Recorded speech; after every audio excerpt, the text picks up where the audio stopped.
Shalom warga kerajaan, di masa-masa seperti ini, keintiman dan takut akan Tuhan adalah kunci utama untuk kita mampu melewati badai.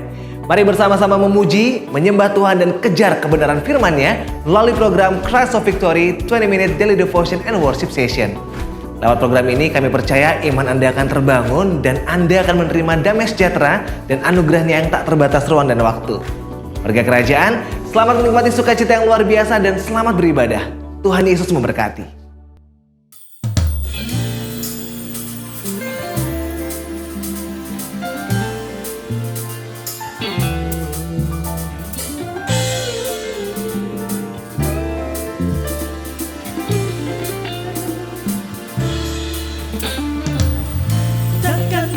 Izinkan ketakutan, karena imanku pada Yesus Tuhan. Tak ada alasan tawar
warga kerajaan.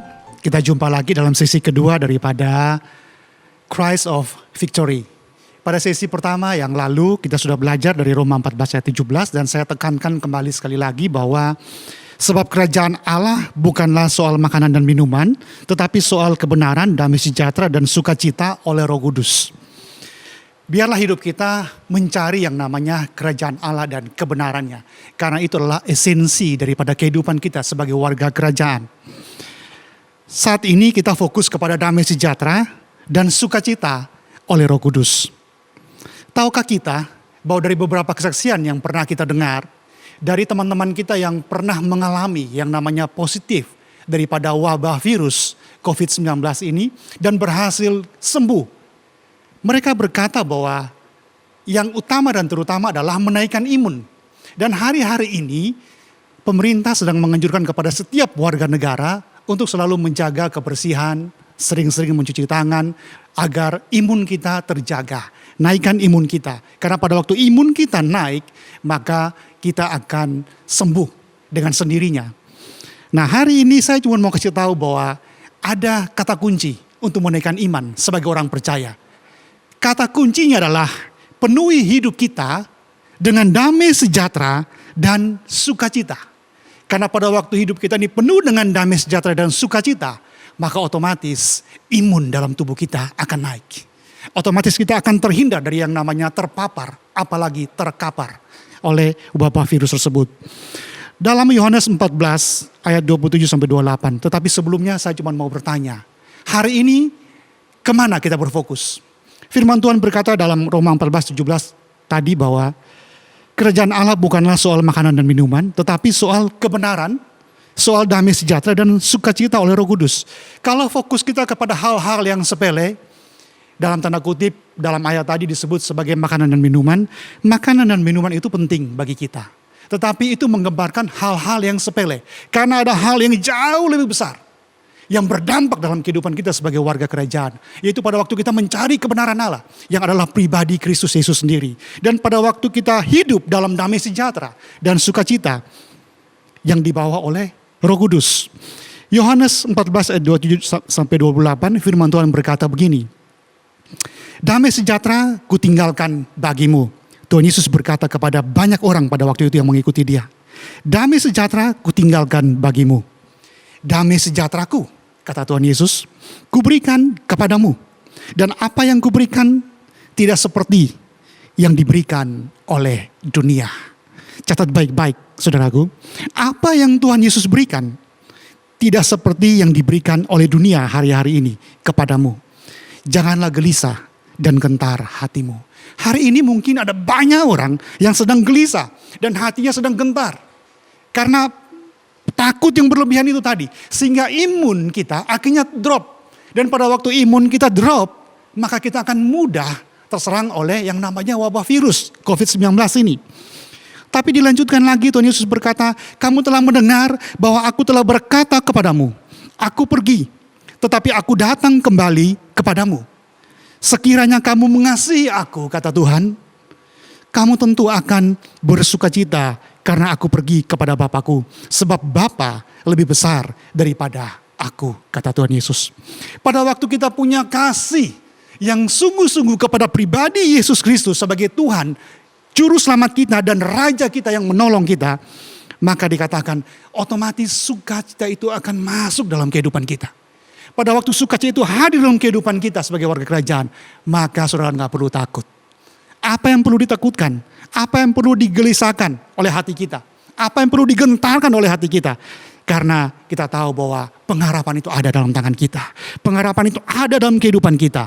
Roma 15 ayat 13 firman Tuhan berkata, semoga Allah sumber pengharapan memenuhi kamu dengan segala sukacita dan damai sejahtera.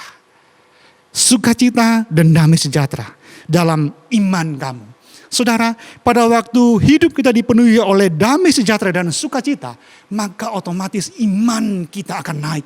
Iman kita akan kembali. Iman kita akan bertumbuh luar biasa. Dan pada waktu iman kita bertumbuh luar biasa, otomatis imun kita juga akan bertambah. Dan kita akan terbebas, kita akan percaya bahwa kita akan terhindar daripada segala mara bahaya. Supaya oleh kekuatan Roh Kudus, kamu berlimpah-limpah dalam pengharapan. Ada satu pengharapan yang pasti pada waktu kita percaya kepada Tuhan Yesus. Ada Roh Kudus yang Tuhan Yesus utus sebelum dia naik ke surga. Dalam bahasa aslinya disebut sebagai Parakletos. Parakletos berarti penolong. Roh Kudus menolong kita. Roh Kudus adalah roh penghibur bagi kita. Dia yang menghibur kita, memberikan damai sejahtera. Dia juga memberikan kepada kita sukacita yang kekal bersama dengan Dia. Saudara yang terkasih, saya mengutip sebuah ayat dari apa yang Rasul Paulus katakan kepada jemaat di Korintus. Sebagai doa saya kepada kita semua di akhir daripada sesi yang kedua ini. Tapi saya cuma mau ingatkan kembali bahwa ada hubungan yang erat antara damai sejahtera, sukacita dengan daya tahan tubuh kita. Iman seseorang yang kuat, yang teguh di dalam Kristus Yesus akan membuat orang itu terhindar dari segala macam malapetaka. Firman Tuhan berkata, be still. Berdiam dirilah supaya kita bisa berdoa. Tenang supaya kita bisa berdoa. Hari-hari ini dibutuhkan ketenangan. Supaya kita bisa berdoa mendengar suara Tuhan. Supaya kita bisa tahu apa yang Tuhan mau bagi kita. Tapi saya mau sampaikan kepada teman-teman semua, jemaat Tuhan warga kerajaan Allah, inilah saatnya gereja Tuhan untuk bertindak. Inilah saatnya bagi kita untuk bertindak. Kita harus memancarkan cahaya kemuliaan Tuhan di tengah-tengah situasi yang tidak menentu ini. Supaya dunia melihat bahwa memang benar anak-anak Tuhan bersinar seperti bintang-bintang yang Tuhan tempatkan di dunia yang gelap ini. Saatnya bagi kita untuk bertindak. Jangan menunda-nunda saudaraku. Lihat sekeliling kita. Dimulai dari orang-orang yang dekat dengan kita. Tim kerja kita. Orang-orang yang bersama dengan kita. Keluarga-keluarga dekat kita. Lalu kita mulai kepada komunitas kita. Data saudaraku. Dan mari kita bertindak. Karena hari-hari ini adalah kesempatan bagi kita untuk menyatakan kasih Tuhan kepada dunia ini. Doa saya dari 2 Korintus 13 ayat yang ke-11. Saya ambil dari ayat ini dan ini menjadi doa penutup saya dalam sesi yang kedua yang terakhir ini. Akhirnya, saudara-saudaraku, bersukacitalah. Usahakanlah dirimu supaya sempurna, kata firman Tuhan. Jadilah perfect dalam segala hal, secara holistik.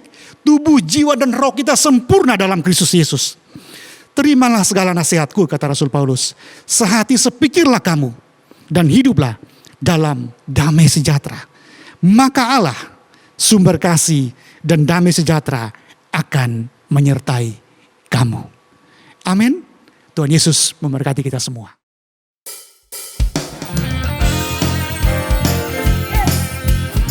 Sebab kasih setia Tuhan tetap untuk selama-lamanya. Dia sungguh baik. Haleluya.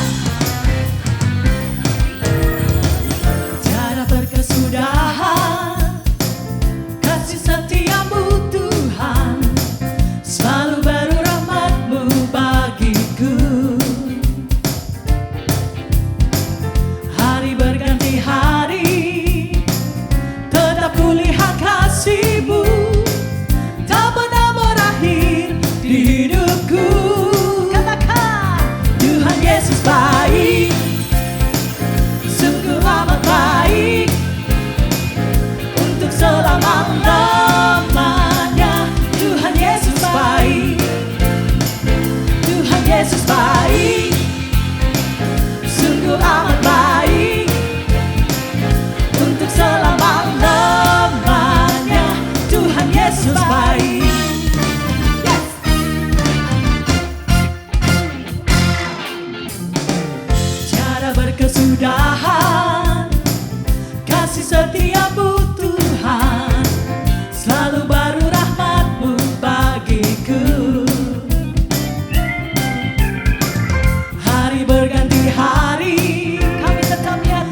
kuasa